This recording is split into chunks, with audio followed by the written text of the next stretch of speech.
My name is Philip Melendez. I'm a formerly incarcerated person. I served nearly 20 years for 2 second-degree murders, assault with a deadly weapon. Um, I was facing the death penalty originally.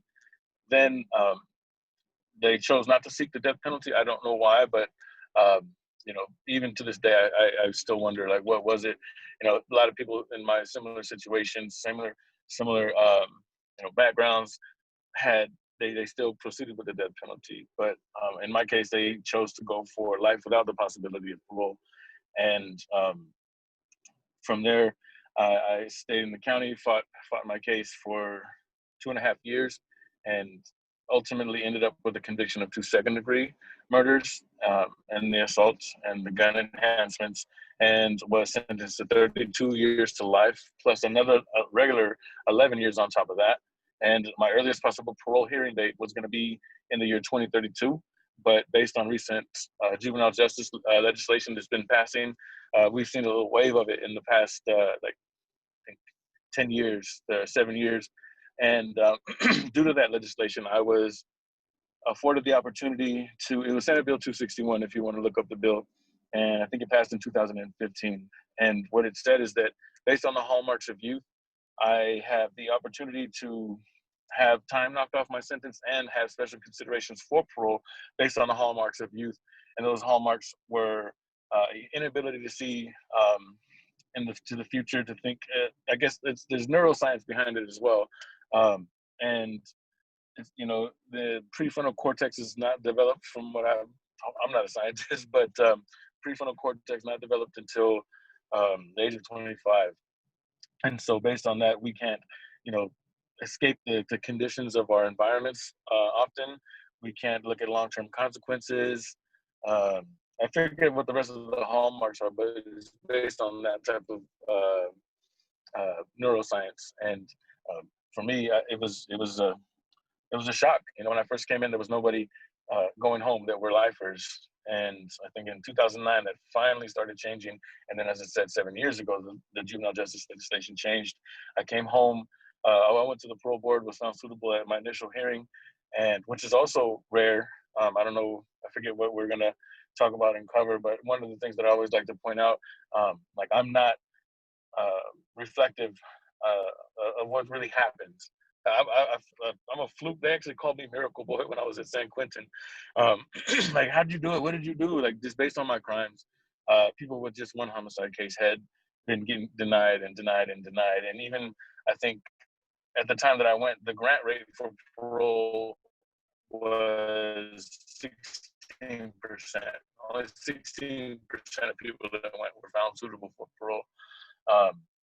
The parole board will tell you it's 34%, but their numbers are skewed because they're not counting all the people that they forced to stipulate to a later parole date or stipulate to a guilty verdict and then have another hearing later.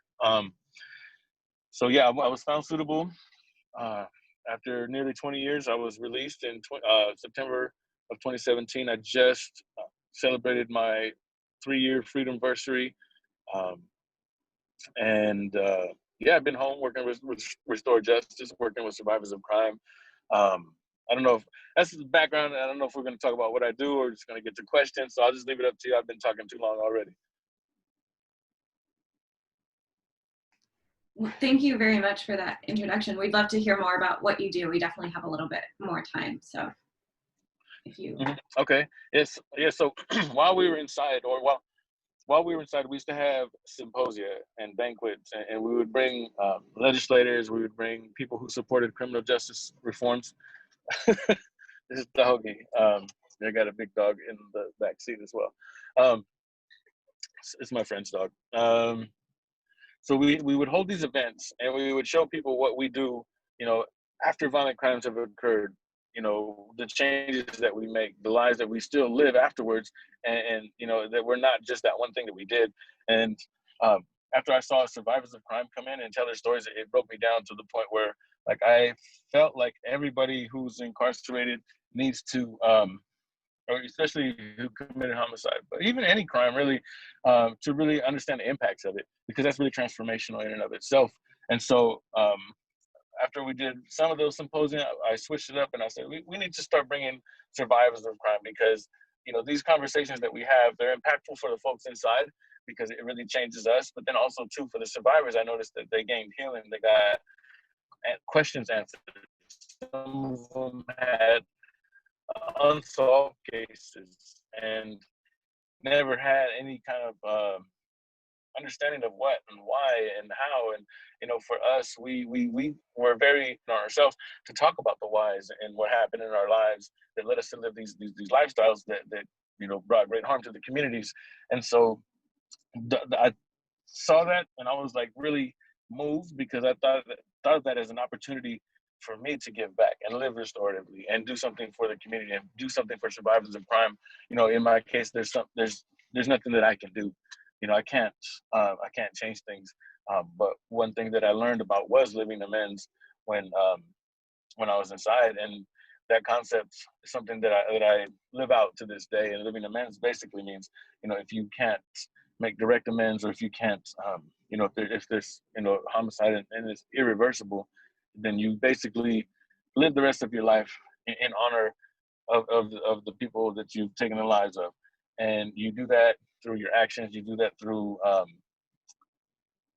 just for one, not going back to prison and not harming anybody, but also too, like sharing your stories. Like for me, that's what it looks like for me.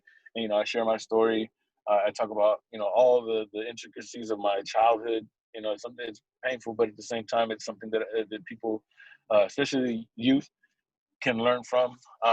So anyways, we started having these symposia with survivors, and and then my friend Adnan and some of the volunteers that would come into our groups, they started a nonprofit organization. I was with them at first, but then I left because my parole board hearing started getting closer, or I was notified that my parole hearing was coming up, and so I shifted my focus. And while I was studying for the parole board, they were actually creating an organization. And so when I came home, I think a few months after I've been home, they said that, you know, the organization is finalized. We have a nonprofit status, and you know, would you like to come work for us? And I said, what are we going to do? And they were like, basically what we've been doing, you know, with the symposium and stuff. So I was like, yeah, hell yeah, perfect. I mean, that's like right up my alley. I don't even need to go to school for that. We've been doing that for years. So I'm sorry, I'm not knocking you guys, you know, education. That shit is important. Um, uh, so yeah, so we started doing that, and then, you know, there was policy aspects to it. We started working on SB 1437, which amended the felony murder rule and brought Adnan home eventually. And yeah, so those two things really influenced us in our work, which was policy work and, you know, working with survivors and working with people inside. So pre-COVID, we would go into prisons, we would hold these events, we'd bring the survivors, just like I said, with the ones that we used to do. We'd connect them, we'd have conversations, you know, it'd be heartfelt, it'd be emotional, it'd be honest and raw. And again, healing for survivors, transformational healing for the folks inside. And so that work was really great. And just our proximity, that's one of the things we always say, you know, we go, I think the slogan is going from proximity to policy. And so we look at the issues and the needs of, you know, the harmed parties and the person responsible for harm. And, you know, we try to look at policy around that. And currently, you know, it's ending extreme sentences. It's, you know, a clearer path to restitution for survivors. What else do we do? Yeah, and right now, you know, with COVID going on, we can't go in. So basically, we've been doing a lot of digital stuff. We started a new program called Restore Survivors on Facebook Live, where we go live every Monday, and we'll speak with a survivor and see and break down that whole aspect of being a survivor. Like, you know, like even for myself, you know, it's hard for me to call myself a survivor, even though my stepbrother was murdered. And you know, I was the first guest on that show. It was me and my colleague Rebecca, and we just talked about that and didn't talk about my crime, didn't talk about you know, what I did. Let's just talk about the survivor aspect and how you feel about it. And then we've had, I think, about 10 guests so far.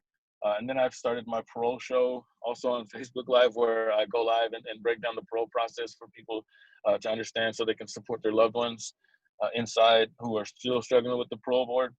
And yeah, that's a little bit about what we got, what we were doing. what the work looked like and what it is now. Yeah, and we're just anxious for the next legislative cycle. We're on our staff retreat, and we were just talking about our policy and legislative goals. And so I'm really anxious to see what happens, for one, after the election, and two, after COVID clears, like how we're going to attack the criminal justice system and just, just really transform that, or abolish it, change it, or abolish it through all these changes and reformations, and just, make it more equitable and really healing. Make it more of a healing process than anything. Yeah, thank you for that. We are also we spent a long time talking about the kind of 3 measures on the ballot, and doing a lot of work in our own organization, kind of preparing for both the now and the after, and been quite the journey over the last year. Yeah. Really great to hear about all your work. Thank you for the background. I think that kind of brings us to the discussion that we had planned. Rachel was going to open with a few questions around COVID-19. So the first question that I have for you is that it seems that there is a lack of media coverage that results in a large public response to COVID outbreaks in prisons. What kind of advocacy and communication and community efforts are needed to bring public pressure to politicians and CDCR Secretary Diaz? Oh yeah, so we've done a lot of work around that too. That's one thing I forgot to mention. But when COVID hit, we had the outbreak at San Quentin, and so Restore Justice, me and Anon, we joined the coalition of the Stop San Quentin Outbreak. That's also a hashtag. I think you can search it up. And so what we did was we organized with a bunch of other organizations, and we got together and said, how are we going to put this pressure? How do we make it known that this is really happening, that this outbreak was horribly mismanaged. And so we looked at all the whole incident with the transfer from Chino. I don't know if you guys knew about all that. I don't know what kind of coverage you guys have seen, but there was this transfer from Chino to San Quentin, and the way that they were taking precautionary measures was testing the people, sending them back into a COVID outbreak, and then saying, okay, 2 weeks later, your tests are here, you're good to go, and we're going to transfer you to San Quentin. And that was just stupid. Like, I'm not a doctor. I'm not definitely not a public health expert in any way, shape, or form, but it's just really simple to say that, if you test somebody 14 days later and you're not quarantining them and you're putting them back into this outbreak situation, and you transfer them, it's very likely that they have caught COVID. And so we highlighted that. We highlighted that through press conferences. We reached out to legislators.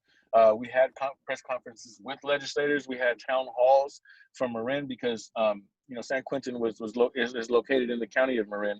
And what happens is the people that, if you're in prison and you have a serious medical problem, they're not going to take care of you at the prison. They're just not built for that. They're actually just built for warehousing and medical care and being hospitable, as in, what a hospital should be. It's not, that's just not the place for it. And so you will be transferred into a nearby, I don't want to say jail, a nearby hospital for free people. You'll have armed guards. You'll be shackled. You'll be shackled to your bed. But what happens is you're there in that county. You're taking up bed space. You're creating the more potential harm in that county. So we wanted to not rile them up, but like really just put it out there to the county of Marin. Like, hey, look, these people are going to be transferred to your hospitals, and the COs, when they go on break, they're going to be going into your gas stations, liquor stores, Trader Joe's, whatever you got. Like, that's it's not okay. And so we had that town hall with them. We try to raise money. We try to bring awareness to what really needs to happen. We also, during these press conferences and town halls, we made the demands of people inside. So our organization, or our coalition, we would work with the people inside, and we'd ask them, what are your demands? Because that's part of the values of the coalition, that when we were building the coalition, like, we want to center voices of the people inside, because they're the ones that are most affected. They're the ones that, like, even me being formerly incarcerated, I know what happens during a medical outbreak at San Quentin. I've been through a few, but with COVID, things are different. So we needed to make sure that we focused on what's really happening there. What's the feel? What's the vibe? Really get an understanding of what we need to be advocating for. So when we did all this advocacy in these town halls, we always put their demands first. Then we centered the voices of formerly incarcerated and people with loved ones who are currently incarcerated next. And then everybody else was kind of just following our lead. And we put enough. I guess we put a lot of pressure. Initially CDCR didn't really want to release anybody. Then they said, okay, we're going to do 3,500 people. We're going to release 3,500 people. And we talked to all kinds of different media outlets. We blast these futile efforts that they're doing. 3,500 people across 34 prisons with a grand total population statewide of 100 and I think it was 127,000 at the time, was basically a drop in the bucket. It was just optics. And so every chance we get, we get in front of Zooms nowadays, but in the town halls, some of those were live. I mean, the press conferences were live on the Zooms. Everywhere we went, and every piece of media we talked to, or media outlet we talked to, we made sure that we brought up the facts. Like this, and as a fact, this will not help. Then with legislators coming to our press conferences and us getting in front of the media, I think after one of the biggest press conferences, the governor, I think in connection with the secretary of CDCR, announced that he was going to do 8,000 releases on top of the 3,500, also still a drop in the bucket. And they're reducing the population. And we're calling it out every time. So like when they release 8,000 people, it's not like they're doing anybody a real big favor, because I mean, it's for the 8,000, yes, but it's not like it's really going to have a big impact for the folks inside, because what they were doing was holding people back from the county jail who were going to go to prison and not transferring them to the pen. And so their numbers looked like they were going down. And so we called that out. Every step of the way, we were just putting a fly in their soup, and every little bowl of soup they try to eat. But yeah, it was a good coalition too, and it was a crazy coalition because we got to work so fast. We said we're gonna have a press conference in 5 days. Let's do it. Fine. So we had digital stuff, we had flyers, we had those social media posts, we had the agenda, we had just people speaking. We were connecting with the people inside and coordinating phone calls for people to call at a certain time so they can speak at these particular events. It was it was so many people like dedicated. It was a beautiful. It still is a beautiful coalition. I missed the call. I'm on vacation. We have our weekly calls on Wednesdays, and we're still pushing because there's still outbreaks there, and if there's a second outbreak potentially happening at San Quentin right now, and so we're not stopping. That's definitely not in our plan at all. We're actually looking to expand, not just to be about San Quentin. We want to expand our efforts statewide to help battle COVID, because we know there's a certain notoriety that comes with San Quentin, and we don't want to just hoard it for San Quentin. We want to make sure that we utilize that momentum and that notoriety and spread that to the rest of the folks, because everyone's going through it in their own horrible way right now in whichever prison you're at. What else was that? Was there more to that question? I forget. No, that was very insightful. Thank you for answering that so thoroughly. Kind of bouncing off what you said within that question, the pandemic has been really difficult for everybody in terms of social distancing. But in March, the CDCR took away video calls and other methods of communication. For those who test positive while incarcerated, they're often put into solitary confinement. Can you speak on the specific issues of COVID-19 that COVID-19 has created for incarcerated people? Yeah, it's horrible, the conditions that it's created. So for one, it's impossible to socially distance. Period. Just even if with the reduction of the population, I think they finally based on the little shell game that they played with the county jail and the early releases of the nonviolent offenders. That's another thing too that I didn't even say that was on my mind a second ago. And I'll talk about the conditions, but we were also calling out. That's one thing that I want to always flag, because they always want to say we want the nonviolent, non-this, no murder, no assault. We want to let those people out.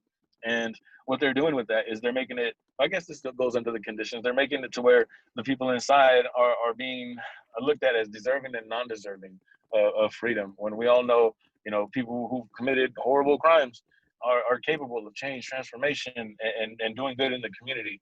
And it just creates this false narrative of people being that one thing that they did. And it also creates it perpetuates a stereotype. It perpetuates fear. And so that is one thing that we always called out. And so that is happening, right now inside and basically within the system now. And it is pre-COVID. It is something that they would do all the time. Media would still do it. And then even legislators, when they pass bills, they want to make carve-outs for, nope, we're not going to let out the sex offenders or the murderers. And so, yeah, that's an ongoing battle. As far as currently, like I said, there's no social distancing possible in prison. From the biggest cells that I've seen in a 2-man cell, there's just no way. They were telling people to sleep, one guy with his head over here and one guy with the head over on the other side. It's like, that's just stupid. I mean, we already know, the sprays go 6 feet, even more. They go, they get on surfaces and they don't have a lot of the disinfectants. They didn't used to have hand sanitizer. They were just lacking in so many ways as far as the response. There were not, when I was incarcerated, I remember there was a dust storm and people were putting their bandanas around their mouths, and the cops were trying to write them up and say, you can't do that because that's a security threat. We got to be able to identify you. And so, like, recently, I mean, not recently, but late into the pandemic, they started saying, okay, well, you guys can have masks now, which is, terrible. They should have started from the gate with hand sanitizer, with masks. Hopefully, that could have made a difference. And then the rest of the conditions with visiting being suspended. I didn't know they did video calls. They stopped video calls. I didn't really know they had video calls. They didn't have them when I was inside. But yeah, that stuff has taken a toll. I've seen so many family members on Facebook, on Instagram, or just everywhere talking about how much they miss their loved ones. I haven't seen this person in months. I haven't heard, and I've been getting sporadic calls, and it's scary. It's scary for the loved ones, and it's scary for the people inside. I've heard of my friend who died of COVID at San Quentin, or he was at an outside hospital, but he contracted it at San Quentin. I remember him, or somebody told me that he was telling people, like, damn, if that stuff comes here, I'm gonna die, and he did. And that just kind of shows the way people think about it. And so on top of this horrible incarceration, this state violence is being perpetuated against you every day. Now there's COVID, and it's just another stressor. And it's and not seeing your family. It's a horrible. Yeah, I feel for my folks inside. I left so many people behind that I know could be home now and should be home now, but just aren't because of technical violations of prison laws. There's like 3,000 prison laws, and it's easy to violate any one of those things, and unknowingly sometimes. The situations and the conditions. I mean, I'm sure I'm missing more. Like if I had, if we could coordinate too, maybe I can. One of my friends inside to talk with you guys too. Maybe record that to really speak to what's happening on the ground right now. That's honestly the best way to get a very, very detailed report of what's going on inside. And I just want to put out there that I'm very sorry for the loss of your friend. That is a horrible thing to happen. And we'd love to help share more reports and talk in the future. Okay. I do have another question for you about this topic. It is, has the CDCR's response to the pandemic created distrust and suspicion within the prison healthcare? Yes. I mean, it was already there.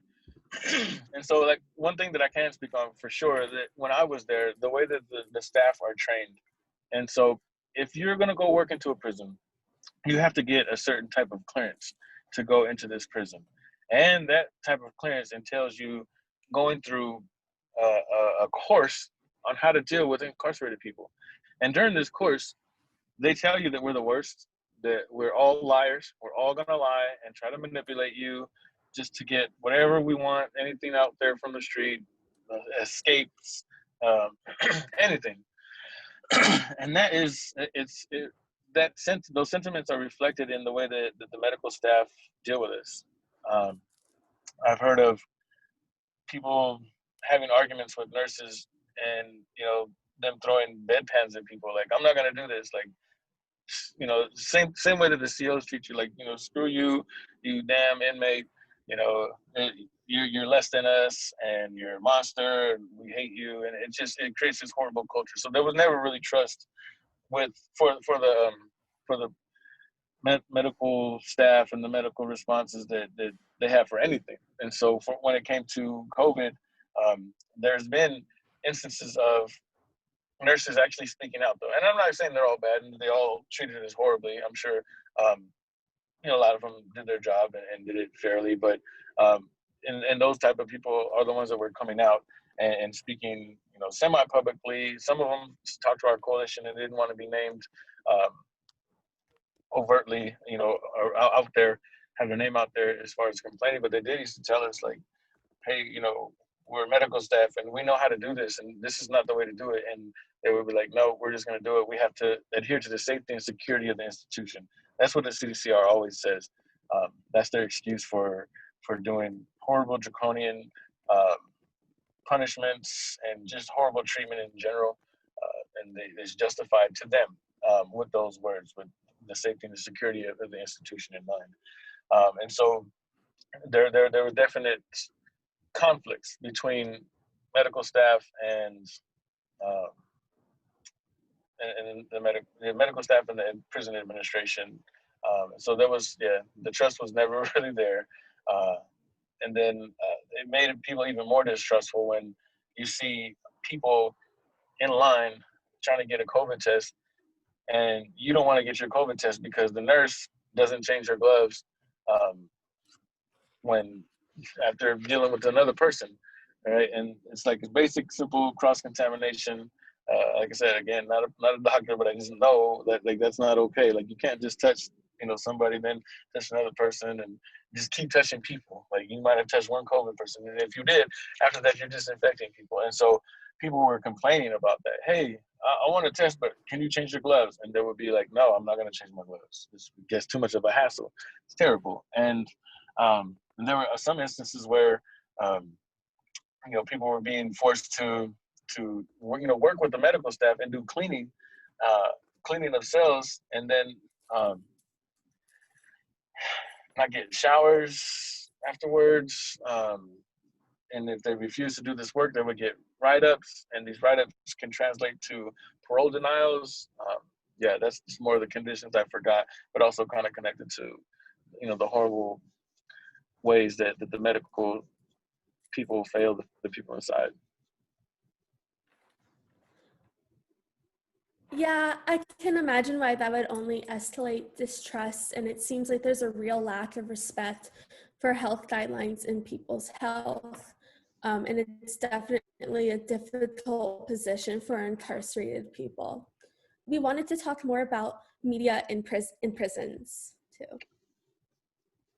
Yeah, so as far as the media in prisons, there's rules against the media. You're not allowed to, like, media outlets can't say, hey, I want to go talk to this person.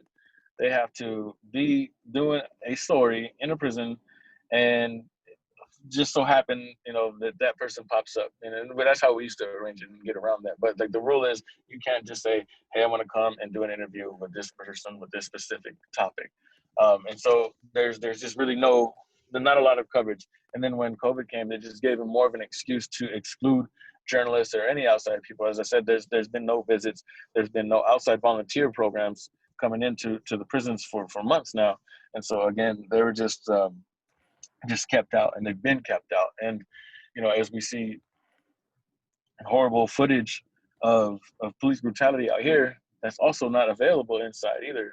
That's one of the saddest things that I've been thinking about recently, is that we have a whole uprising. We have so many people being woke now. It's like, okay, I'm late to the party, but better late than never. But it's all because of these videos. Like, if we didn't have videos of George Floyd, he would have probably got convicted of assault, and his murder would have been justified by cops and their colleagues and all that, and their superiors. And so, and that's just not happening in prison. There's no real major outlets right now. I know with us, we used to work with the First Watch program. That's still alive and well in San Quentin, but production has not been what it could be because of COVID and just the lack of volunteers and the lack of ability to just move and lockdowns and quarantines. But even that is still, we would need to have that stuff statewide. That is just something that I feel, media is a double-edged sword. Sometimes it's horrible, sometimes it's hopeful, and also helpful in keeping, holding, people accountable, like we did with the San Quentin Outbreak Coalition. But yeah, it's just not enough. And all you do get is stupid movies, prison movies, sensationalized stuff. And even with the media, as I said, double-edged sword, right? They oftentimes gravitate to sensationalized stories that further perpetuate the public's view of who's incarcerated. And then they don't usually, we have to, like, every time I do an interview with any publication, I always make sure that I tell them, hey, don't refer to me as a parolee, an ex-con, former offender. Make sure you say formerly incarcerated person. And if not, then I'm just not going to do the story with you. That's a little bit about the media in prison and about formerly incarcerated people and currently incarcerated. Cool. So I wanted to kind of talk about those themes, about like social media and the recent kind of commodification of the abolition movement and prison reform. Mm-hmm. One major thing that made me really curious on your perspective was that since George Floyd and June and like the increasing like awareness about prison reform and abolition, we're also seeing like advocacy for abolition, restorative justice, but at the same time, really pushing for seeking sentencing for like officers of police brutality and wrongful deaths. And like, what do you think of this kind of like contradiction and concept of seeking justice through incarceration, and also like the broader conversation of needing a short-term like justice for state violence, but also wanting like longer term changing of like understanding justice? Yeah, that's a good one. That I remember we talked about that briefly, and I think I said I do have opinions on that. And so when it comes to all these, it's for me, it's point blank. It's hypocritical to say I want abolition, but also arrest these people. It's like saying, just that. Like, we don't want the system, but we're relying on the system. And so for me, what it shows me is the way that we're so indoctrinated into this whole crime and punishment system. And it's evident for me too. Like, I'm all for getting rid of this, reforming it, abolishing it. I'm for all of those things, right? And at the same time, I feel that. I feel that sting, like F those police, lock them up, right? It's a knee-jerk reaction. And so, like I said, and it shows how deeply it's ingrained for me to be working in this movement, for me to be incarcerated for 20 years, and then, to be in this movement, in this space, in the way that I am, and to still want that. And so for me, and it also kind of connects to the survivor work that I do, because I ask them, what is justice for you? That's one of our questions that we always ask every survivor who's lost a loved one or had just been harmed. And it's different. Is there a charger? Yeah. Should be. Sorry, my screen just went dead. Oh, that looks bad. Yeah, no worries. Okay. I don't know if it's going. Oh yeah, it's charging. Good. So, then where was I?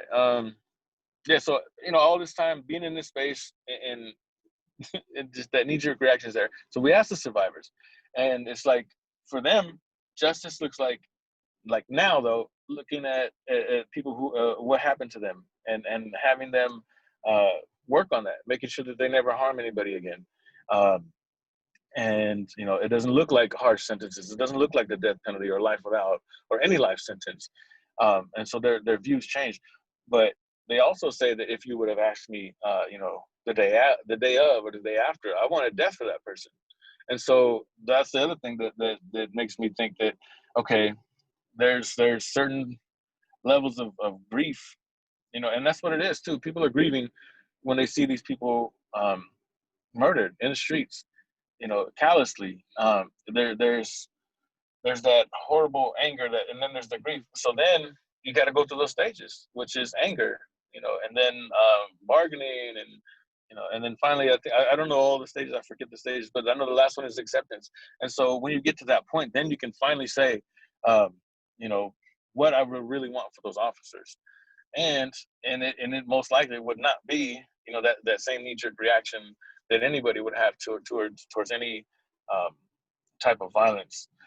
And so, I forget where we were going with this. It's I'm all over the place.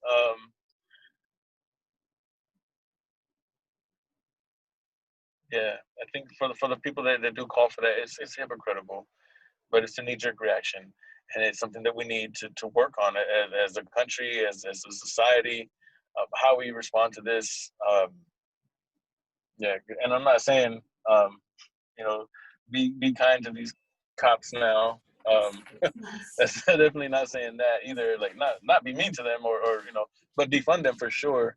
And we can work on having a more community-based response, and with levels of care that cops just don't give. And I think it takes a minute though, to work past that anger and that initial anger to finally get to that space. And I forget what was the rest of the question. I feel like you got it, Abel, just about needing to wait and really process it instead of just automatically going for the justice that we're ingrained with. Mm-hmm. Yeah, it's hard. It's hard. Like even like I saw on Twitter like Trump caught COVID, and I was like, I had a bunch of tweets that I wanted to tweet.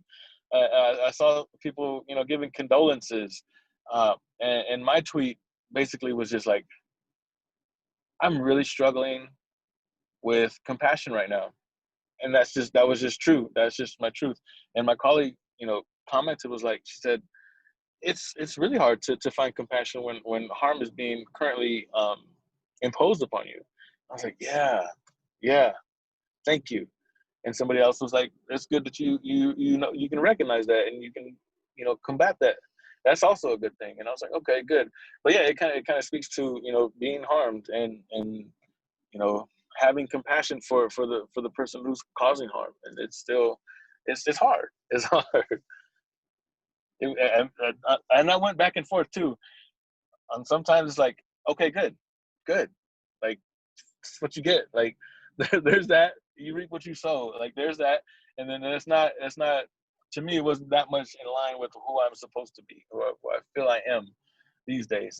But like I said, it was still a struggle. So it's a struggle, trying to figure out how we deal with harm, whether it's for folks in the community or if it's the police.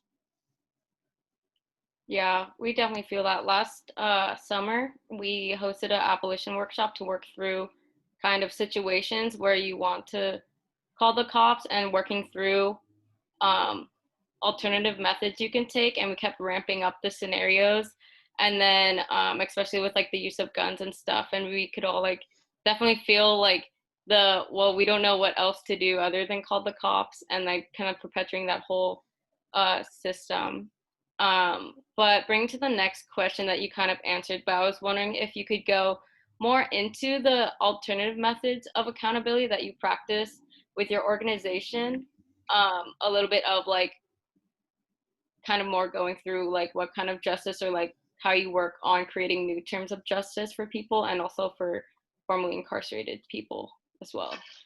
Yeah. So yeah, for me, a lot of it comes from survivors. Just like we hold the currently incarcerated people at San Quentin, we hold them up and lift them up to hear their voices about their demands and what needs to be done. We definitely center that. Same thing with survivors and the incarcerated people, formerly and currently, about what are those needs and what do they need, and how can we lift up those demands or those needs.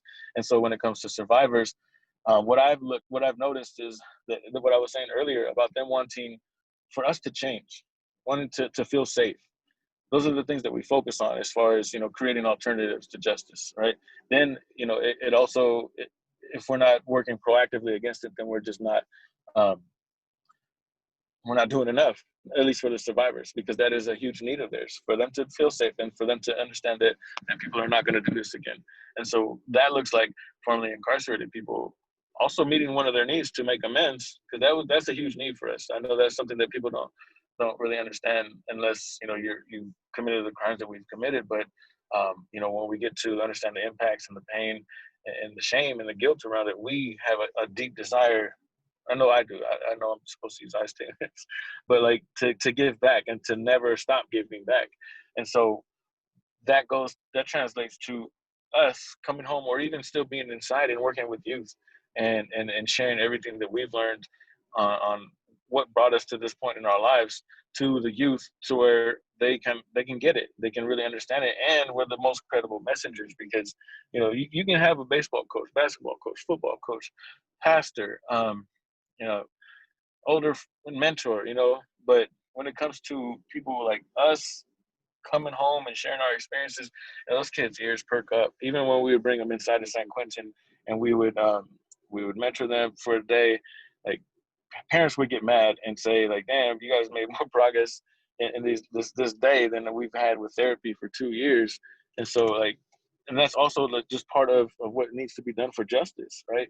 We need to be working for proactive solutions so that people don't follow in our footsteps. So those are some of the things and some of the ways that we get to it. And as far as formerly and currently incarcerated people, we just center their voices and really look at their childhoods and how we can work past those traumas and just provide therapy for each other. And survivors and former incarcerated. Yeah, those are the two main stakeholders. And for the community, because that is the other stakeholder. I'm trying to think about how we work for the community. I guess at large, working on building awareness about currently and formerly incarcerated people. That helps give the society less of a clouded or clouded view of who we are. So it alleviates fear and makes change possible, and makes this whole notion of restorative justice more of a possibility. And so I think for society, I think that's one of our contributions. And then changing the narratives for survivors, with our Restore Survivors show, we're really just showing you like, hey, look, it's not what the cops show you. It's not what you see on Law and Order. It's not what you see on district attorneys talking about and legislators talking about when they're trying to be tough on crime. The whole "what about the victims" thing, right? Their justice is not being served by locking people up even more. That's not it's not what they need. They need, like I said, they need that safety and to know people won't do these things and to work proactively. And even overwhelmingly, I think it was only 20%. I think it was a Prison Policy Initiative or Institute did a report of what survivors want, and across the board, it was always in the 20s. Only in the 20s, they want more crime, they want more punishment. And 80 to 70 something percent all wanted, the things that I've been mentioning, the change, the job opportunities, and for people to come home and do better. So, yeah, when we work for that, I think we're working actually to better the community at large. So I think those are the ways that some of the ways that we help to make things better and work towards a more just society. I hope. Thank you for that. And just to wrap up this section, I wanted to just ask one last, like, really quick question just around performative activism and like in what ways can folks really contribute for meaningful non-performative activism over social media and in person or virtually, considering that people cannot like go out to protest all the time, and what things can they do aside from like just educating, especially for college students, because a lot of our work does focus around researching that. Yeah, and it goes back to the thing I was saying about centering the people's voices, right? You talk to us, see what we need. If you have a panel on criminal justice and you don't have an incarcerated person, maybe a formerly incarcerated person, maybe you should grab one or two. Yeah, because our voices often get stifled. We get told that this particular professor who had a PhD, it only takes 8 years. I did 20 in the criminal justice system, so like I probably got 2.5, or I'm horrible at math because I don't have that PhD, but I have a different type of PhD. So yeah, that's kind of ridiculous to me that people would want like non-formally incarcerated people on these panels. And if possible, have somebody call in from a prison, like I said, boots on the ground type of person. Why would you have like a basketball player or a singer or an actor like that? That's that performative stuff. And like again, it's telling us, it's reinforcing that idea of us being second-class citizens. And it's not good for our reentry, and it's not good for our defeating that imposter syndrome, especially when we come home after 20 years. Like I still struggle with it. And part of it is because, I've had all these lawyers and all these, hoity-toity people telling me I need to do this, and this is how we are going to move in the movement, without saying, hey, Phil, how do you think we should move in the movement? So yeah, there's that. And performative, that's just opportunistic. And I mean, there does play a role, right? When you talk about social media, I know that was part of your question. Having somebody, even not just a celebrity, just a regular influencer with thousands and thousands and maybe millions of followers, like that does help. The visual, the visibility of the issues where people don't usually think about them. I can see the benefits there, but that person needs to still, like I said, work with us. Like, don't just go off and say, hey, I'm Kim Kardashian and pardon this person, restorative justice, yay. Like, no, that's not what it is. Yeah, there needs to be more, like I said earlier with restorative justice, it's going from proximity to policy. That those are super important when it comes to this advocacy and thinking about celebrity or performative activism. What else about that I have in my head? I'll email if I think of anything else. Okay, thank you so much. Yeah, I've always been wondering, those are like main questions that have been in my head for like the past few months. But now we can move on to some of the prop questions. If Luis, if you want to jump in and start asking those questions. Yeah, so Prop 20 and the media. So a little bit of background information on Prop 20 is that it restricts parole for certain offenses currently considered to be nonviolent, and authorizes felony sentences for certain offenses currently threatened only as misdemeanors. So the question that I want to ask is, ads for Prop 20 either characterize the issues around child trafficking, they focus solely on violent offenders, or on the no side, advocates for less prison spending characterize the bill as a spending scam. And since these media portrayals aren't actually focused on currently incarcerated people or the communities this bill would impact, who benefits from these characterizations? Yeah, again, it's that whole law and order idea. Police unions, CCPOA, correctional, what is it? California Correctional Peace Officers Association. They're unions. They're the ones that are going to get money. They're the ones that benefit from making misdemeanors, felonies, and locking more people up. And so, and it's sick because not only do they just, cater to people's fears, with the child trafficking and all that, like they're sinister with their stuff. Like I do believe that it is the police spending scam just to get more funding, and what they do is play off people's fears. Nobody wants their kid abducted, and it's like that's people's biggest fear. And it's like, oh, hey, if you don't do this, if you don't give us this money, kiss your children goodbye. Like that's a sick campaign. And then they do other things where they do take the minority of the survivors of crime and use and center them and say, hey, and what they're doing is they're appropriating their voices. They're saying, hey, you're going to speak for all the survivors, when we know like their grief exists on a spectrum, their ideas evolve on a spectrum, and they can go from hateful to forgiving, in 2 years, 2 days, 20 years, and sometimes never. But like, to sit there and say like, hey, this is the one thing that we're going to use you for, and use you as a prop for it, I can't stand that.